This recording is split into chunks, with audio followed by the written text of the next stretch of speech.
I don't know if you, perfect.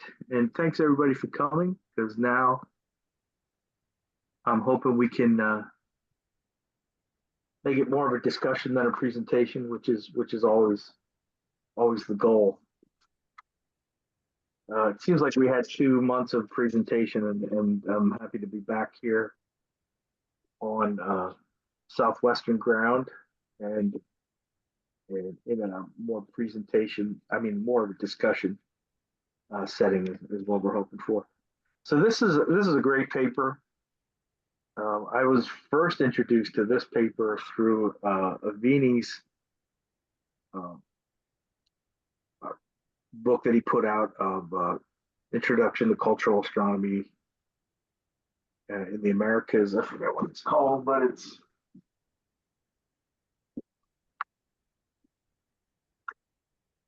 this guy, Foundations of New World Astronomy, where I first ran across this one. Yep, perfect. a great book full of great papers, and uh, and it's going through it again. I just I was reminded how long it is. So hopefully we can hit the salient points here. And I didn't put too much in the slides to get kind of bogged down, but let's just jump in. And again, I encourage anybody to jump in with comments at any point, and that would be appreciated. So what I did here is I just kind of highlighted what I thought were um, important sentences.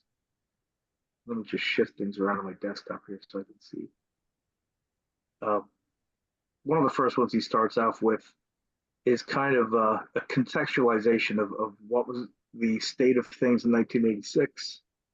Archaeoastronomy in the Southwest aims to infer the content, the impact of astronomy in prehistoric societies such as the ancestral Pueblo, Padayan, Hopcom, and Mogollon, and others. I paraphrased a bit of that just to combine some sentences, but basically the gist of what he's getting at.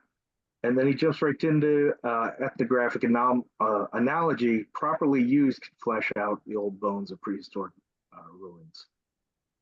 Some key points there is properly used. And then he has some points here. The cultural connections run deep with the historic Pueblo people and their immediate proto-historic ancestors, so that he can make the assumption that Puebloan concepts about astronomy that are the most frequent within the diversity of the historic Pueblo mark cultural traditions that are the deepest in time. And as the title states, he's looking here at the sacred and the planning calendars, which were kept by observation of the sun and the moon, and how they controlled the life and the cycles of the historic Pueblo people. So essentially an integration of astronomy, agricultural, and ritual. And he conjectures that the same was likely for the ancestral Pueblos as it was for the historic Pueblos.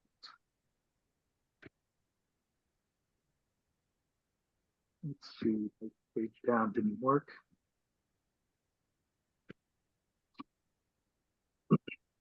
So he points out three important methodological points for us to keep in mind. Again, this is 1986, but it's just as important today. To respect the archaeological record and the interpretations derived from it. Work within an archaeological awareness. And this one point right here, if everybody applied this, could save us a lot of junk science that we have out there. I'm thinking particularly of the pyramids and the Orion theory. That was pretty popular in the 2000s, and some of the stuff on Netflix now, like Ancient Apocalypse and things like that, where they take great liberties with the sites and throw out decades worth of archaeology. The second one is arguments for astronomical aspects for which no ethnographic analogy exists have an additional burden of proof placed upon them. To demonstrate that a site works astronomically is not enough; it should work culturally as well. And this is where we run into problems sometimes with conclusions that offer up lunar or equinox alignments that may not be as developed in or existing in the ethnographic record. And the last point you made here is to involve the expertise in diverse disciplines such as art history, archaeology, anthropology. I threw in religious studies, ethnology, astronomy, folklore, history in order to follow multiple lines of evidence. And we must ask how valid our conclusions are given our methods and ethnographic evidence. I want to pause here so I'm just not talking the whole time. There's a lot here to unpack, I think, if anybody else is. I'd like to point out that I feel as if this is a really key part of this paper, that to raise these set of issues for how you think about the work and how you interpret what your measurements see, and then not ignoring. I'd put it slightly differently than he does here. I say you shouldn't ignore the expertise coming and information coming, interpretation coming from these other fields. But to include all of them, in most cases that I'm aware of, you don't have information in those areas. That's everything, right? Necessarily. We're fortunate enough to have them in the Mesoamerica area, or at least we have much more. Right. But yeah, a lot of places, we have a dearth of evidence where, for instance, in this context, where our ethnology is going on 100 years old. It didn't really exist before, and it didn't really exist afterwards. So, what we have left today is pretty precious. Especially since we're dealing with a pretty tightly close society. So if I could interject real quick, I want to mention that this was one of the early articles that really got into, from my perception, really helped me understand that I've got to look at things from a much more multidisciplined approach. And I think other people such as David Whitley and Ruth, oh golly, she wrote 1,000 Years of Sky Watching. Why can't I think of her name? Oh. A very famous woman archaeologist. Holly Ellis? Yes. Thank you, Ray. You got a better memory than I. I worked with her for a short period. So, well, good. Yeah. But it brings us back to the fact that we have to ground ourselves be grounded in the archaeology and work from evaluating how our information is supported by the actual culture, or how the culture would use the information that they obtained from doing their astronomy. And I'm sorry, go ahead. I just wanted to add that I think there's kind of a renaissance in the ethnology in terms of the increasing inclusion of Native American perspectives and advisory boards, and inclusion of that perspective may flesh out some of these things that weren't captured in the past. That's a good point, Greg. Yeah. I have to share one little anecdote that illustrates this very nicely. And I met Florence Holly Ellis at the conference in Mexico City held at the UNAM, the university there. And she had a paper that went before the one I was going to offer on the putative supernova site, in which she destroyed my thesis, which was quite, it was a little hard to take, shall we say. And later in the meeting, we were visiting, the archaeological site outside of Teotihuacan.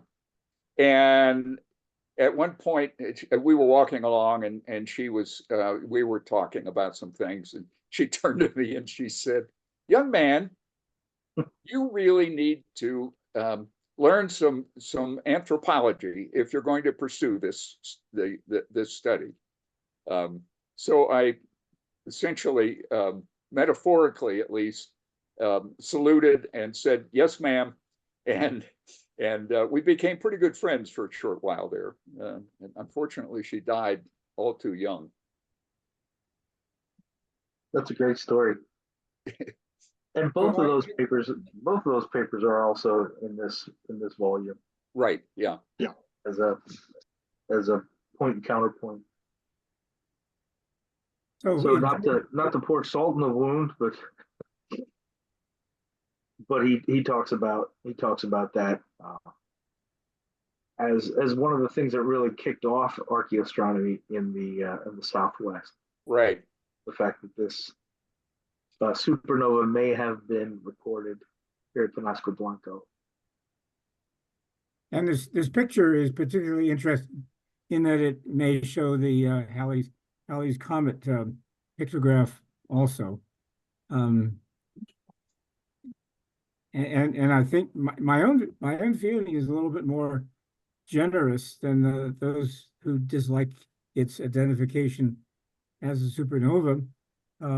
If this is indeed Halley's Comet, that adds a little bit of credibility to the idea that this is a place for observing unusual astronomical phenomena, and maybe it was a supernova observation site. Yeah.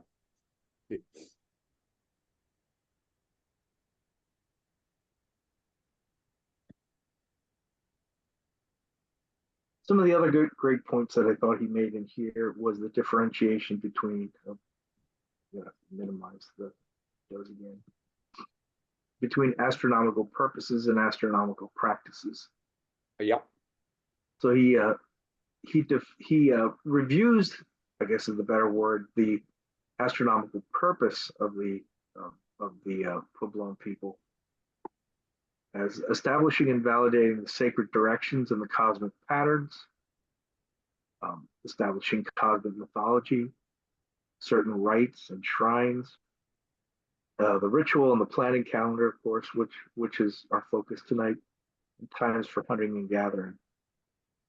And then the bulk of the paper, he will discuss the practices that were developed, mainly the horizon calendars, light and shadow markers, and moon watching. So the sacred directions, this is a little bit, took some liberty from what was in the paper. He marks the solstitial directions, the summer solstice sunrise and sunset, and the winter solstice sunrise and sunset, as opposed to the western cardinal directions. but I included them here. I know that they don't match. I know I'm well aware that the summer solstice sunrise doesn't match up with the east, but traditionally the colors, uh, they're easier to match up when you think of cardinal directions. He talked about 6 sacred directions besides besides the solstice directions. He talked about zenith and nadir. Um, I think when using the term zenith, probably more accurate for us to use the terms up or above. Obviously, because we're north of the tropics and we don't really have a true zenith in that sense of the word. Oh, The same with nadir. I would probably prefer the term below. I know for Mesoamerica, there's a 7th, the center, and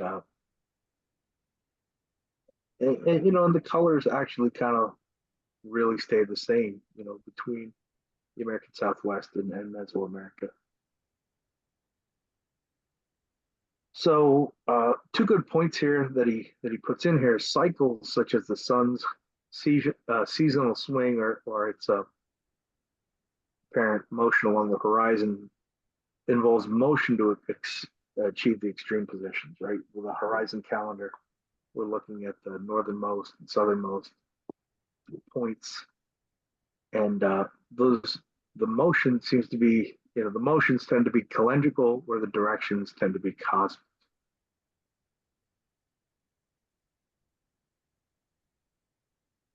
So, starting into the procedures, the first calendrical astronomical technique involves solar observation along the horizon calendar. And these observations are made on anticipatory dates so that they have enough time to prepare for ritual celebration. And he mentions here that the sun priest goes to a special sun watching station, often unmarked by rock art. And then at Zuni, the historic sun watching station at the old village of Matsakya, here on the right, was well marked, but it no longer exists. yeah, I'd like to. Yeah, I was just going to say there's so much here.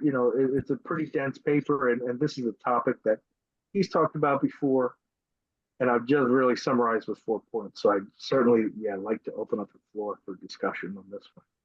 Well, if I may, the one thing that I thought Mike did extremely well was focus on the term anticipation. Mm-hmm.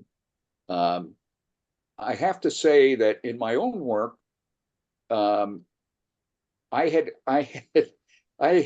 always assumed the anticipatory piece of it, because you have to know ahead of time. But Mike focused in on that concept and really, I thought, brought it to light in a way that I hadn't sort of paid attention to at the time. And that is something that needs to be articulated to especially to the non-specialists. That's what you need to understand that in advance. And anyway, I just found that excellent, and it's typical in Mike's papers, and especially in this one here, that he steps back from the sort of the specific observations and what different research has discovered, to lay out the different categories of information, how you need to think about establishing the relative significance of claims you want to make about different sites. And so I think that's extremely well stated in this paper. So that's the main thing I want to point out here, is that the how I think might help to give some greater rigor to the study of the astronomy of the Southwestern people. Yeah, and that's a great point. That kind of, you know, adds color to his point about the cultural context. Mhm. I mean, we have these, you know, very popular sites like Newgrange and Stonehenge, where we have, you know, really spectacular things happening right on the solstice. But that's not the case in many cultures. Like here, you know, we're our orientations of what we're looking at is you know, several days before, so that, you know, preparations can be made. In Hawaii, Ruggles talks about the temples there and how they're oriented towards um, aspects of the one of the four deities of the pantheon. You know, there's four deities. They each have cultural aspects, and their temples are oriented towards them, whether it be, you know, to mountains in the north or to the Pleiades. And you know, especially, you know, what I'm doing in Belize, this one site that we're working, this architectural assemblage that was originally labeled an E group, and then the director's like, well, no, it's not an E group. Oh, you know, it's not even oriented towards the solstices and the equinox. And well, that's a pretty old way of thinking about things. You know, and you look at Sprock's work lately, and he's done a lot of statistical analysis on the orientations, and found that, you know, majority of them fall into this orientation family that kind of, you know, typically points to a sunrise on February 11th or 12th. So I had to go through the you know, the measurements of this site, and I got a hold of the LiDAR, and I superimposed that on Google Earth, kind of like we did at the workshops I ran last year, and used my field measurements and those, and generated the ephemeris just like we did in the workshop for that part of Belize, and, you know, found that these sunrise dates were, you know, February 11th, February 12th, you know, right on where everything else is, you know, despite the difference in latitude.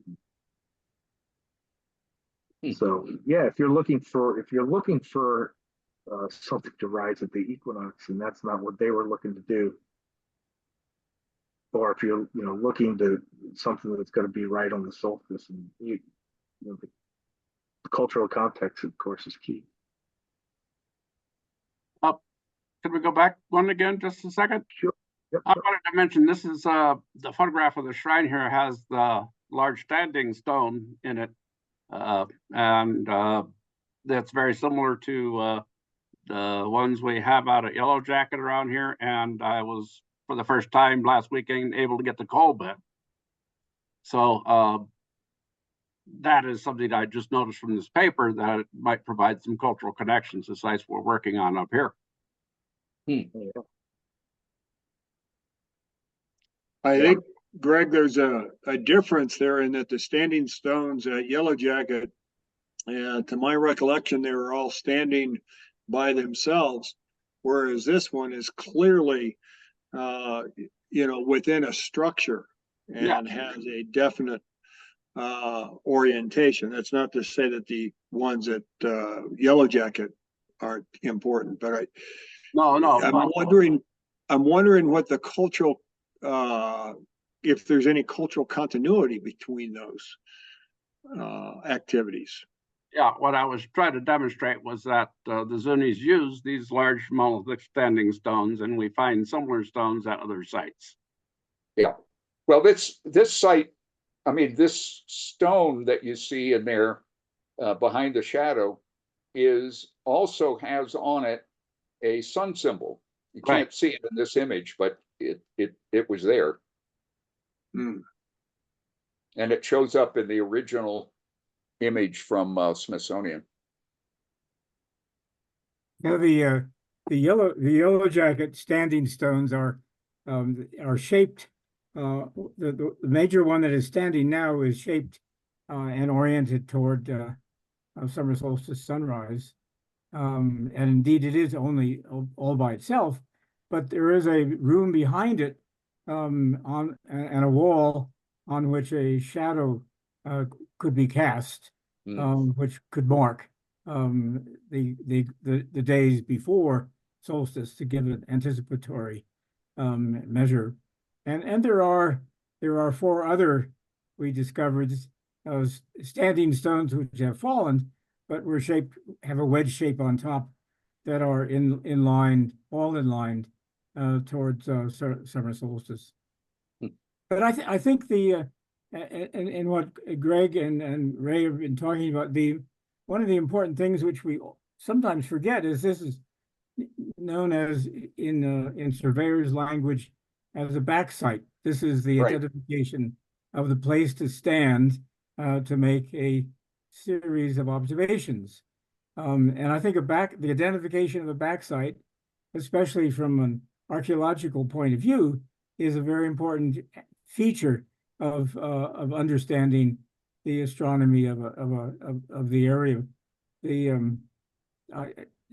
One of the things we've seen in Chaco Canyon is identification of orientation of walls by Anna Sofer, and none of those have identifiable backsites, and that is, I think, a weakness of that kind of analysis. You've got to identify a place to stand on many days in order to make sure you understand what the astronomical phenomenon is. So this is a wonderful example of a backsite. Yeah, that's a good point. I like that. Yeah, thank you.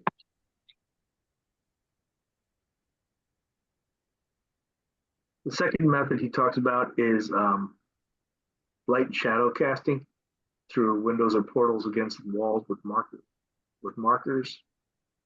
The cacique of the Sun Priest did a horizon watch as well as a calendar wall in his own house. This is a visual I picked up from a placard downtown Arizona, one of those sites, but I thought it demonstrated it pretty well.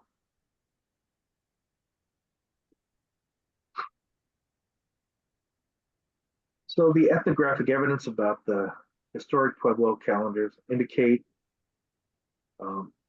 four things that he pointed out: attention to a 1-year seasonal cycle, with the winter solstice usually in the middle of that cycle, a fixed sequence of ceremonies in which the completion of one sets the stage for the next, and the anticipation of ritual times so that proper preparations can make the ceremonies effective, and astronomical observations that set the calendar schedule. And I know Brian's studied this a lot with the Hopi. Mm-hmm. There's lots of Zuni examples, and Zeilik and others have written about this pretty extensively, and we've looked at a lot of those papers over the last 2 years.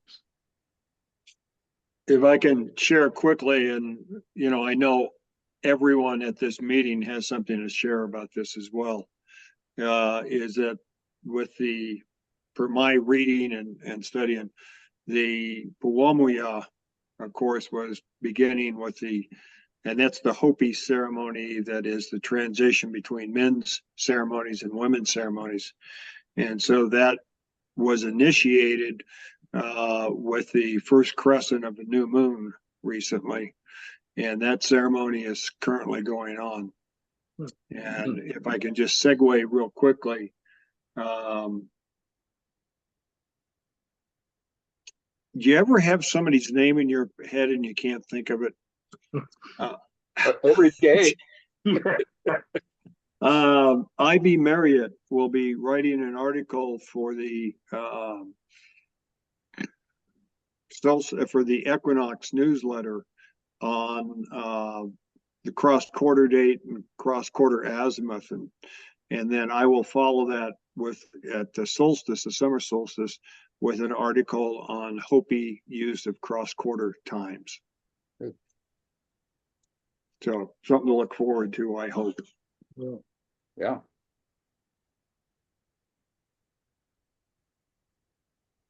So what journal is that? Gordon, that'll be the Society for Cultural Astronomy newsletter that comes Oh, out. our news. I'm sorry. Yeah. Okay. Yeah. Yeah.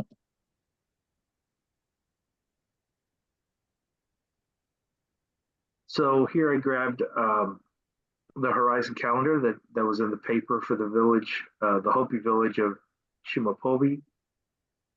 And he talks here about the three main things that he would like to focus on in their order of importance. First being the winter solstice, followed by the planting season, which went from mid-April up till the summer solstice, and then finally the summer solstice. These three being basically what they were looking at for the planting calendar. And he defines a calendrical site as one that could be used to achieve at least the same degree of accuracy of scheduling as attained by the Pueblo calendar keepers in historic times. So that's a good definition for us to keep in our back pocket, which So go ahead. No, I'm done. Just as a point of coincidence, I have a drawing by Eris Belinima, and Greg helped me out. He was the judge at Hopi. I think the two of them. Yes. So the two of them, I believe, made a drawing, and Eris gave me a copy of that. Now it's a different site, but it's the same information. It's the same process. And I've got that. Pardon? I just say I found this illustration to be very helpful. Yes. In, demonstrating how the movements of the sun were observed in a cyclical fashion. Completely cyclical. So Brian, was that drawing something he asked you to keep private? Has it ever been made public, or? I'll have to go back and reread my notes to see if he asked me to make it private, because I would have put that in my documentation. I don't recall at this point. But it's certainly never been published. Not to my knowledge. And I would not want to publish it without Yes, of course. His permission. Yeah, that's interesting. I will look for that sometime between now and whenever.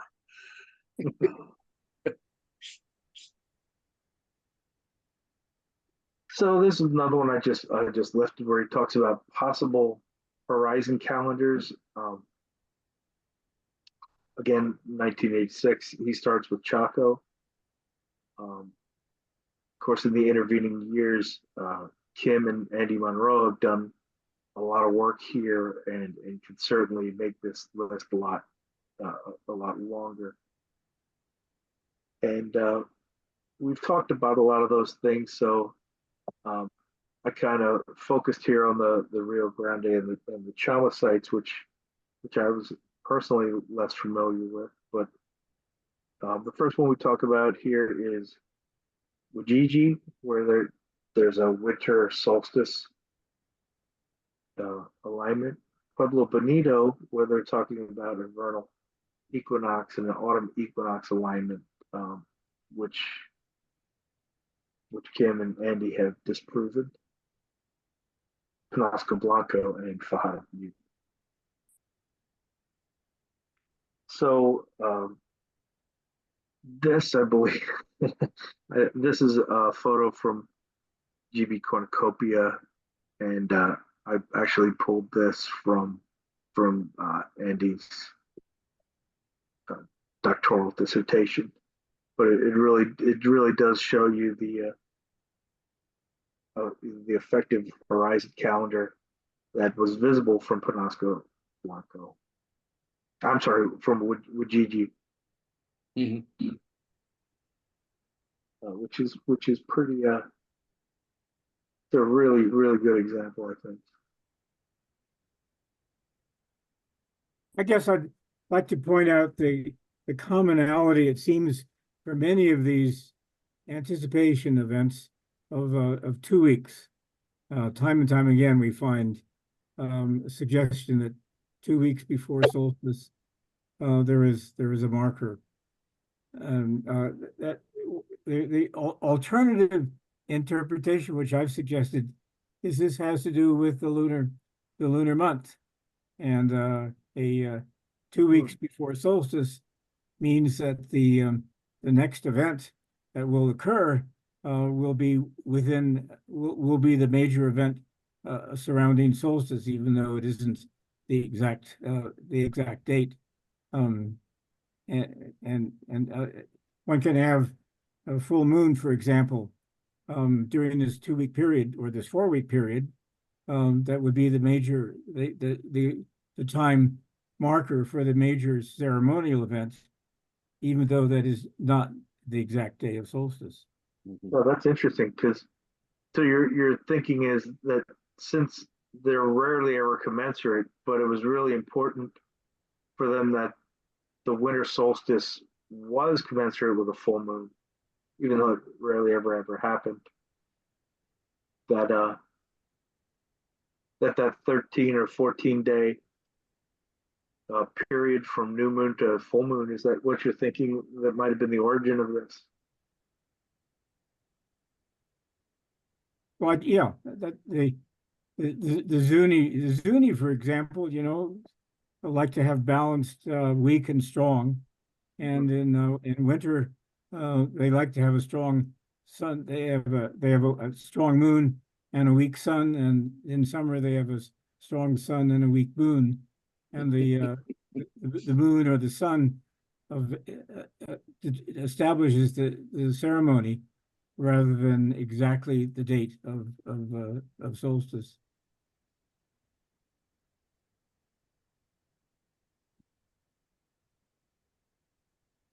Very cool. Here's another picture lifted from Andy and Kim's work. This one from Pueblo Bonito,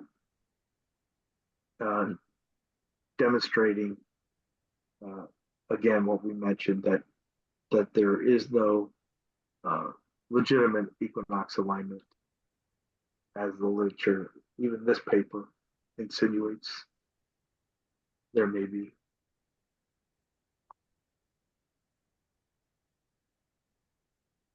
So he says here, from a ceremonial area just outside Siping, Pueblo, in the Chama Valley of New Mexico, the historically sacred mountain of Cerro Pedernal provides profile for anticipation of and tracking of planting and harvesting calendar at sunset.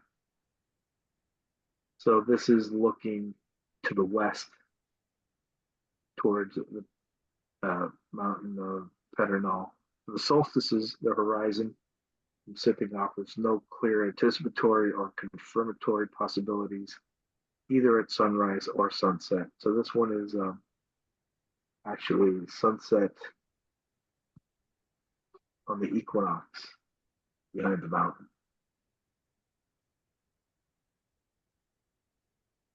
Or thereabouts.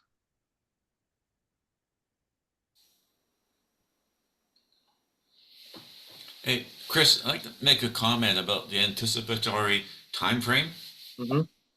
In various other cultures that I've studied, and the length of time sort of depended on the length of the journey. Like if the event was a gathering, whether it was Chaco or some Polynesian island, wherever, the number of days, possibly even weeks, depended where you were. Certainly the Inca migrations were like that. So the timekeepers would say you have 7 days to get to the ceremony or whatever. So, it's something to take into effect when you're looking at the back sites and at the horizon calendars. Yeah, and it's all culturally based too, right? Exactly. Because in Mesoamerica, our dates are in 20 days. Usually, if we have an anticipatory date, it's 20 days before, what we're going to be interested in. And that 20 days is directly related to the 260-day calendar, the Tzolk'in, which is made up of 13 coefficients and 20 sacred days. And everything's divisible by 13 or 20 in that scenario. So yeah, it really depends who you're talking to and what was important to them. So this site, if I'm saying it right, is Senkawi.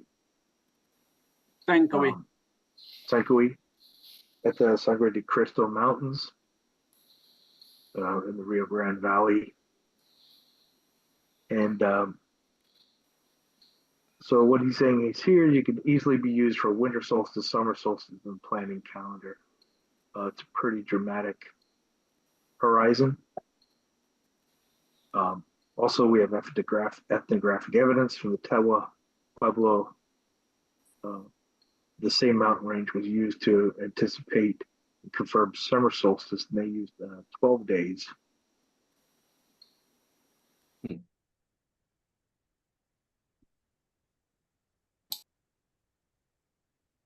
And the Kuau, is that how this one is pronounced? look at me. Don't know on that one. That's probably pretty close. He says here, some of these sacred figures depict the Sun Father based upon ethnographic interpretations and relate to ceremonies of the winter and summer solstice, as well as general symbolism related to fertility. At this site, part of the Coronado State Monument, the tree lines of the Rio Grande make observations difficult from the ground. So they observed it from the roof of the museum, which would mimic observations from the second story of the Pueblo if they were still standing at full height.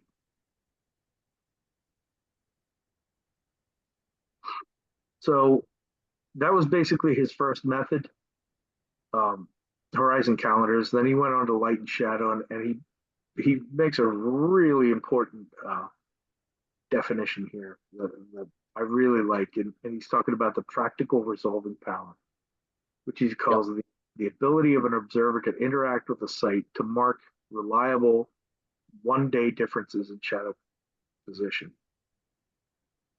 An emphasis on position shifts our attention from the positions of the light shadow phenomena to the rate of change of the position across a given surface. So we're changing our focus from position to linear speed. The two physical parameters affecting the resolving power. The linear speed per day as the shadow mimics the seasonal motion of the sun, and the better resolving power requires a longer shadow throw. And the other factor is the sharpness of the shadow edge, whereas the shorter the shadow, the sharper the edge, and how these two elements work against each other so that we're looking for the happy medium, the push and pull between our linear speed and our sharpness. And then lastly, to this point was a great statement that our claims for precision cannot exceed the practical resolving power that the site has to offer. So for me, this whole stuff on the slide is one of my favorite takeaways from this paper, because there's lots have been written about light and shadow, and I've read a lot about methodology in light and shadow studies, but this is the only paper that I've seen that really hits home with this important piece.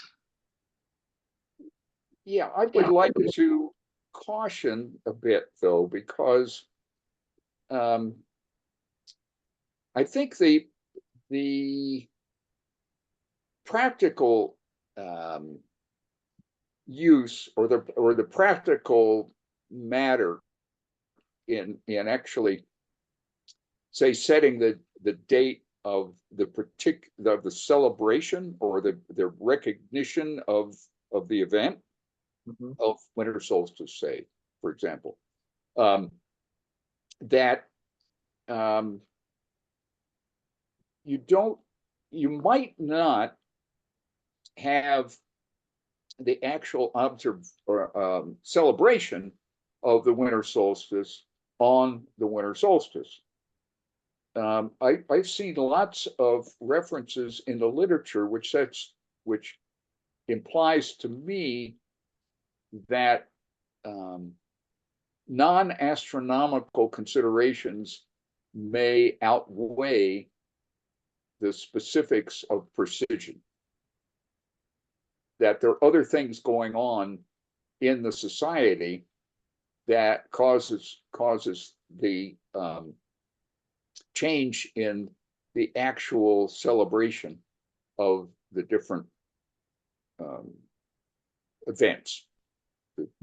And exactly where they are in the calendar by 2 or 3 days may not matter so much as we think it should. I guess is my point, that it's important to look at what he has to say here, but I think we need to be a little bit careful about interpretation because of these other issues within the society that may suggest a modification of the particular date of a given ceremony. So are you talking about consistent modification, or like this year we might be off a couple days because inconsistency? Yes. Okay. I mean, as one might see it from a modern scientific standpoint, rather than what's culturally appropriate at the time and place. Yeah, at what level of precision or resolving power did you need for a site to be culturally meaningful? Exactly.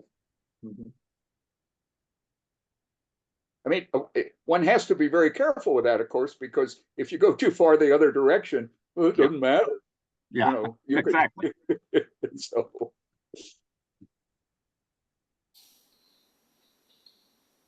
So he talks about interior and exterior sites. Here's a list of the interior sites. He names 3 of them at Hovenweep and a couple at Chaco.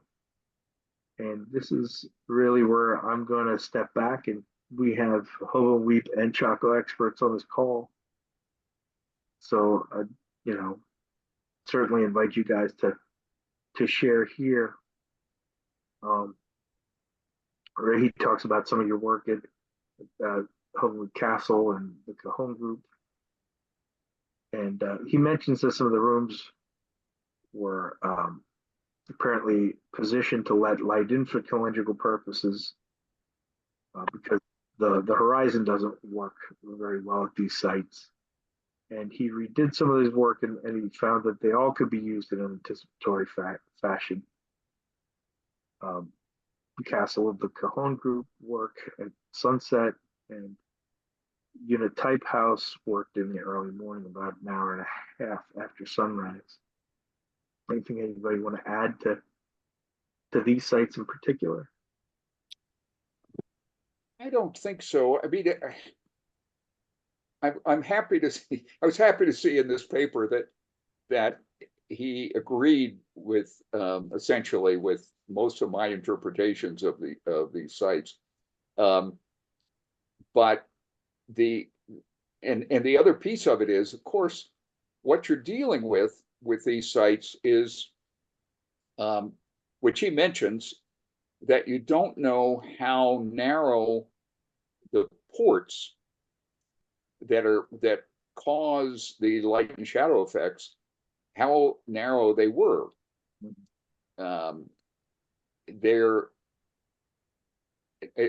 What you can say is that in the case of Hovenweep Castle, especially, and to some extent, I'd say the unit type house, although Greg might have some comments about that.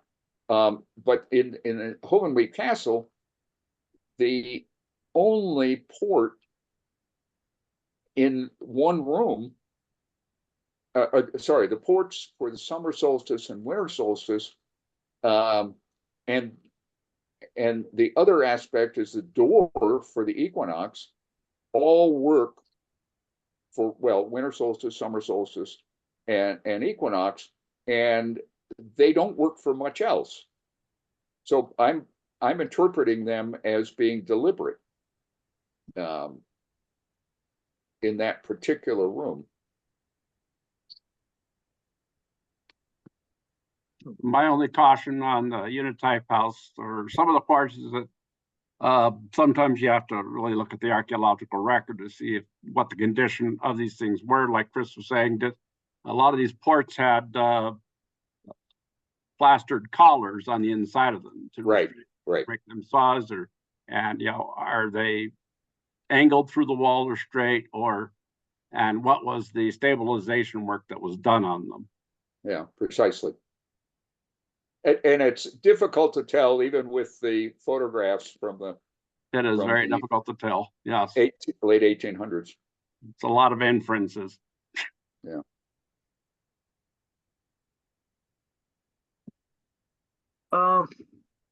So he talks here about Pueblo Bonito. I didn't really dig too much into this one. I'm not sure how much here is really is this still kind of considered, because I was under the assumption that we're not really sure here what the portals either, if they were truly windows or if there were walls beyond them. It's very difficult to tell in there. In fact, I would say, I'd go further. I'd say it's impossible to tell for sure, because there's not enough of there wasn't enough of the walls standing when that was Pueblo Bonito was excavated to be able to determine whether that doorway or window that's in the corner actually had an outside view or whether it was an interior doorway. Yeah, just a convenience. Somebody didn't want to go through two rooms. Right. And the same, of course, for Casa Rinconada, which you did your work at here. I didn't really include that for the same reason. That we're not sure how much reconstruction may have affected that. Exactly. But going to the exterior light and shadow sites, he talks a little bit about Fajada Butte, and the petrified forest. His assessment is that neither of them really hold up well to scrutiny. However, he did seem to agree with your work with the sun daggers at the Holly site at Hope of Wheat. God, don't call it a sun dagger. Oh, okay. Sorry about that. Serpent. Yeah.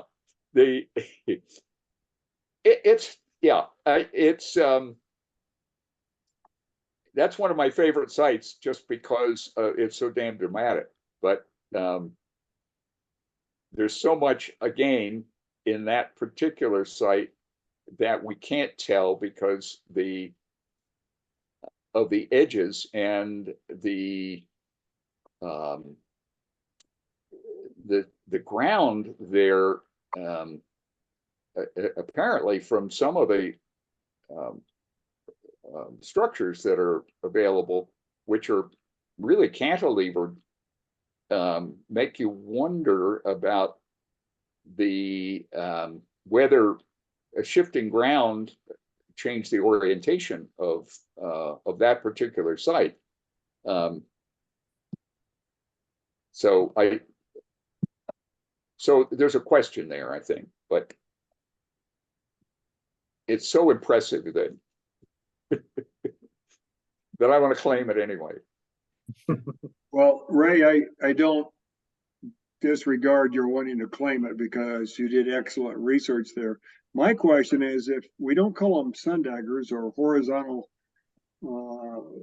sun daggers, what do we call them? That's a serpent. You think it's a serpent? Yeah, you can see it slither. Two of them actually. They slither across. But I was joking about the sun dagger. I've never liked that term. So I remember now you're saying that when I was there with you some 30 years ago. 25. yeah. It had to be 30 years ago. I got to be careful what I say. Yeah.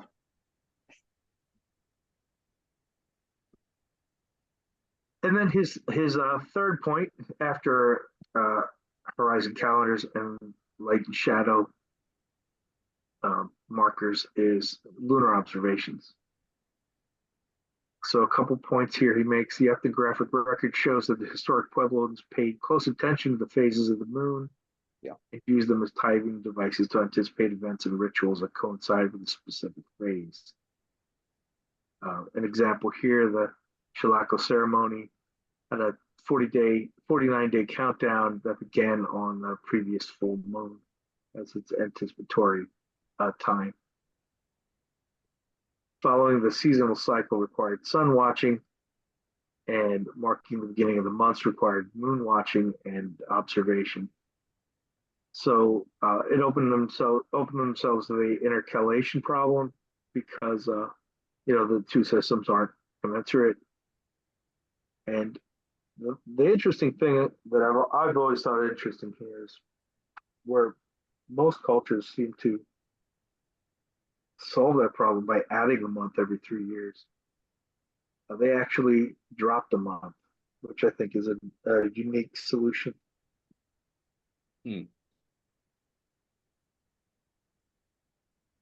So let me ask a question because, and this is something I've never been able to document or really figure out, and that is, how did they manage their counting system? I mean, we don't, to my knowledge, there's no documentation of figures or things that would have been counted other than perhaps markers on a petroglyph or the spirals, the number of grooves across a spiral petroglyph. Calendar sticks. Yeah. Yeah, but this one, is this the one that's,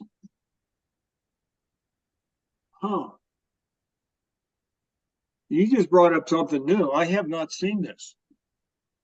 I'll retract my question and let you go on, Chris. Oh, okay.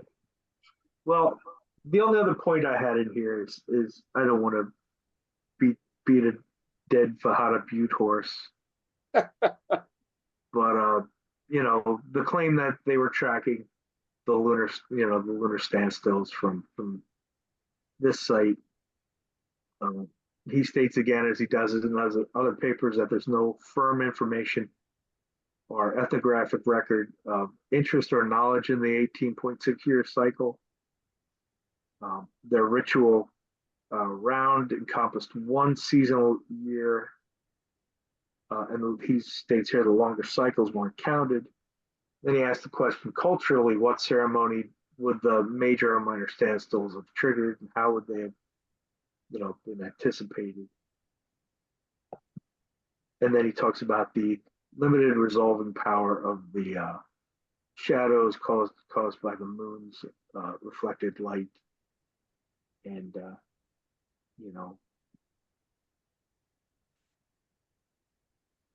not to go back to moonshine on the sundial, but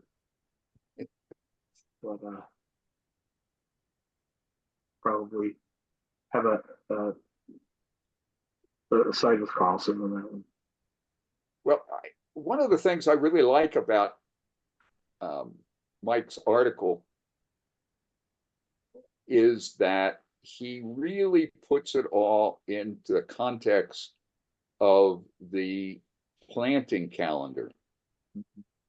And there are other aspects, obviously, in the calendar and keeping a calendar and so forth, that he touches on a little bit, but doesn't get into in detail. But basically, the calendar as I see it, for the Pueblo people, was focused on the planting cycle. And there wasn't, at least in the ethnographic record that we can see, a focus on what I might think of as more abstract astronomy, such as, arose with the Babylonians and the Greeks and so forth. Right. That this is much more day-to-day. We have to know when to plant in the Southwest, because by golly, if you get it wrong by many, many days, you could be in big trouble when it came to actually trying to harvest something. Yeah, that's a great point. I mean, he makes the point that the winter solstice, of course, is the prominent astronomical date, like it is almost in every culture.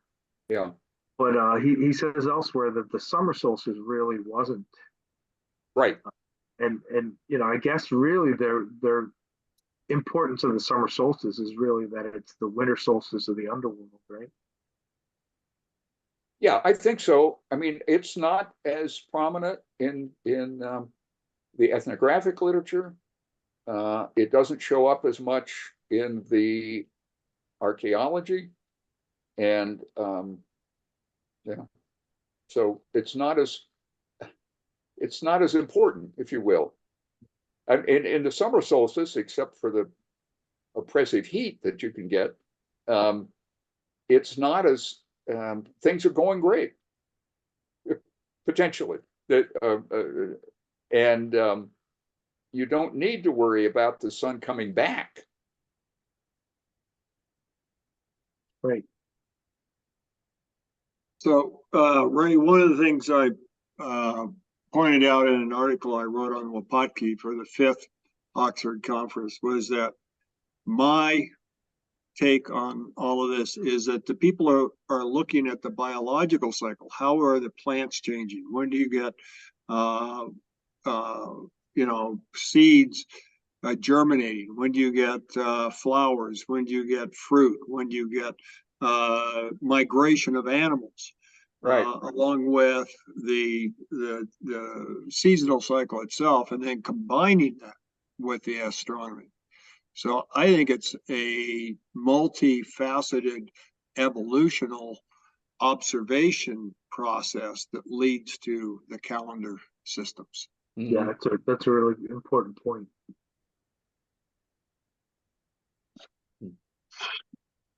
Yeah, my experience living for 3 years in Yellow Jacket, which is sometimes described as the breadbasket for the Chaco area, is those farmers who use the calendar exclusively to plant never really succeeded, whereas those who did what Brian comments about combining the Right. a calendar plus what the moisture of the soil was and what flowers came out and what insects were around, those were the really successful farmers. So I think the idea that the astronomical calendar was primarily for agriculture is one needs to really modify that. Yeah, yeah. I forget who said it, but um, one of the authors made a good point that, guys that have been farming their whole lives didn't really need a priest to tell them when to plant their crops. Exactly right. Yes, that's so true. The priest needed the guys to just plant the crops. Yeah. No, that's a really important point. I think that you and especially, when you live in the Southwest, you really see how important the local knowledge is. Sometimes very specific. I mean, for example, in just tramping across some of the canyons around here, you think, man, this place is really dry, and then suddenly, you've got vegetation and other indications that there's a heck of a lot of water just below the surface. You see cattails and things like that are indicative of water in the area, and you say, wow, how did that happen? But you can understand it when you look at the details, but it's really striking how varied the landscape can be, and how that in connection with the actual date of the year. You really need to have this combination of knowledge and experience in the area. I'm going to have to take off at this point, but Okay, well, thanks for joining us, Rick. well, I've enjoyed this, and thanks for suggesting this one. Yep. I've got 2 slides left, so I'll run through it pretty quick. I know we're Sure. short on time.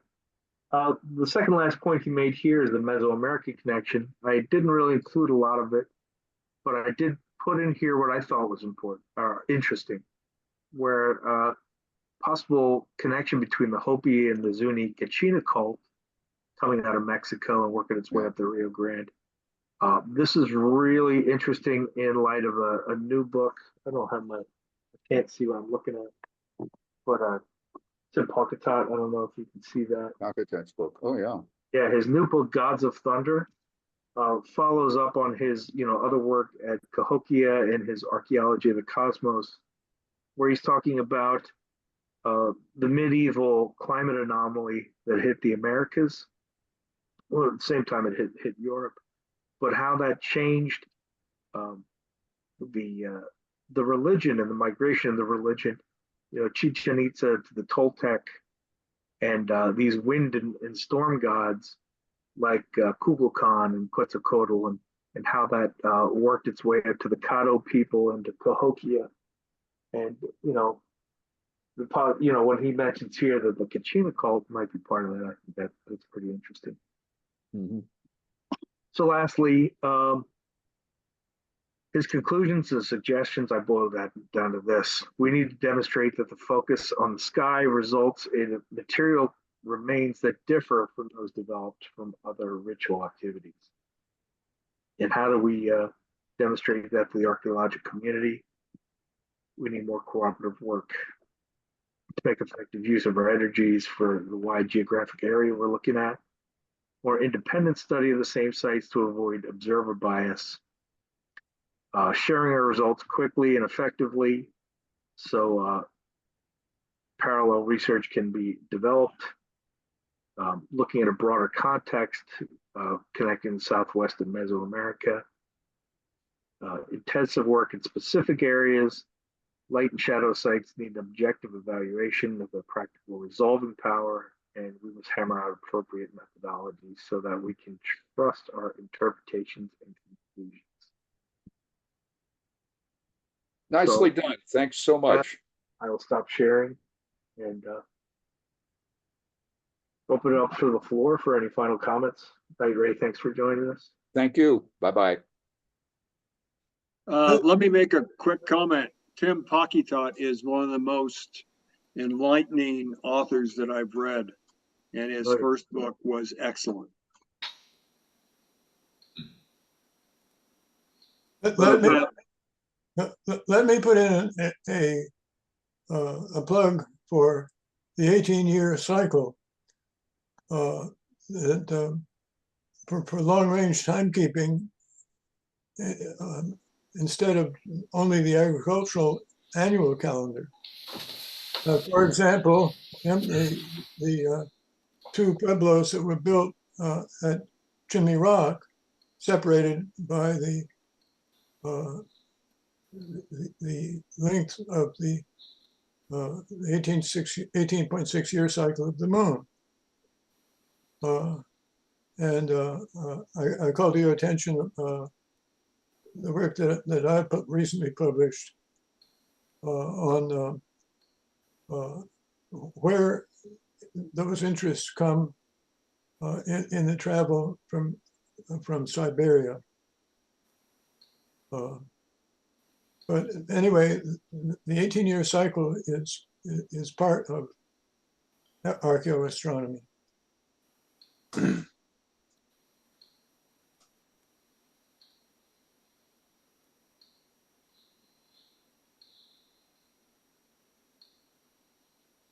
Yeah, I wouldn't dispute that. I would just point to, in the paper itself, what Zeilik said, if there's no ethnographic evidence, the burden of proof is greater.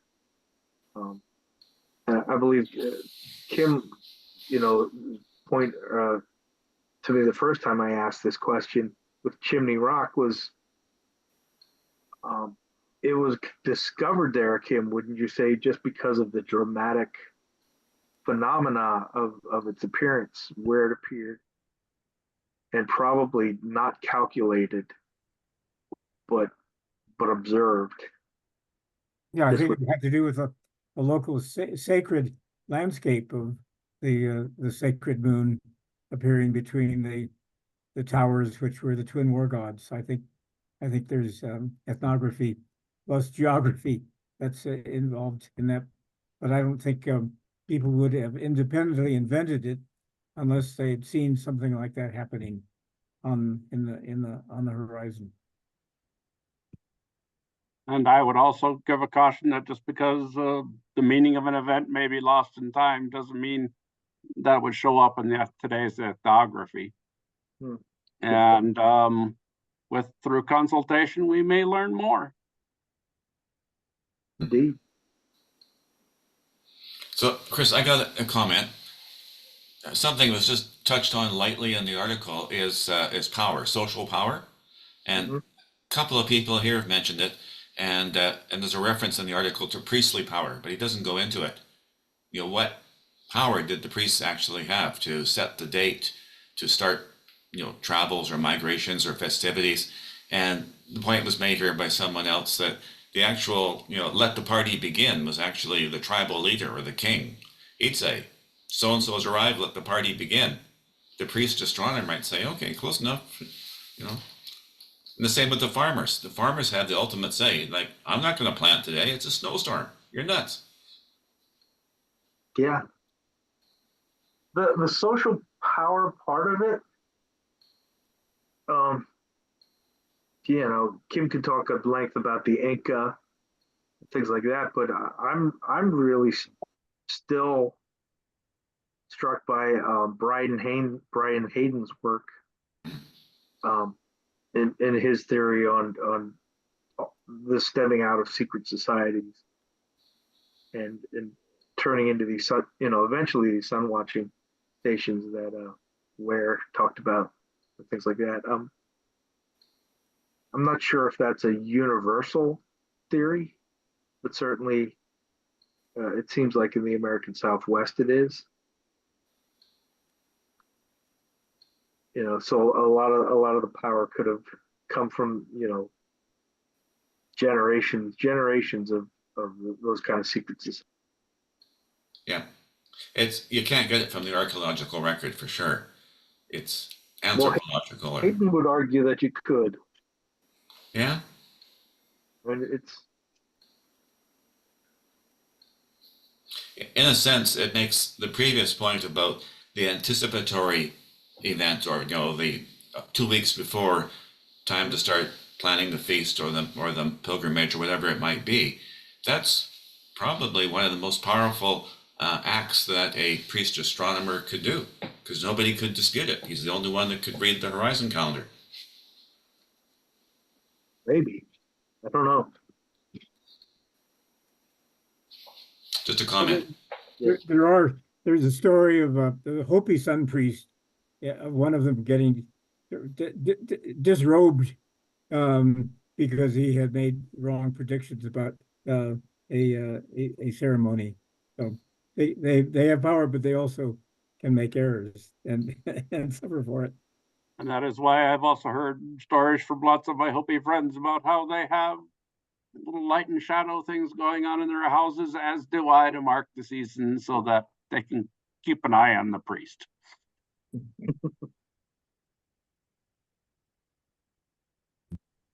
And with that, I think we're getting into time here.